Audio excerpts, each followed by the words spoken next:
നിന്നെ ആരും മനസ്സിലാക്കുന്നില്ല എന്ന് തോന്നാറുണ്ടോ? എന്നാൽ യേശു നിന്നെ മനസ്സിലാക്കുന്നു. നിന്റെ കണ്ണുനീർ ആരും കാണുന്നില്ല എന്ന് തോന്നാറുണ്ടോ? എന്നാൽ യേശു അത് കാണുന്നുണ്ട്. നിന്റെ ഓരോ കണ്ണുനീരും യേശു അവിടുന്ന് അളന്നെടുക്കുന്നു.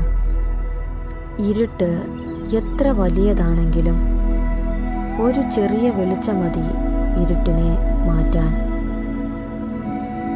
ദൈവം പറയുന്നു, നിന്റെ ജീവിതത്തിലേക്ക് വെളിച്ചം വരാൻ പോകുന്നു.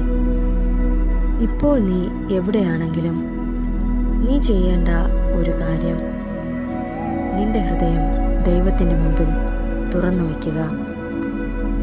ഹൃദയം തുറന്ന് ദൈവത്തെ വിളിക്കുക. നിന്റെ പ്രയാസങ്ങൾ ദൈവത്തോട് പറയുക. നിന്റെ ആവശ്യങ്ങൾ ദൈവത്തോട് പറയുക.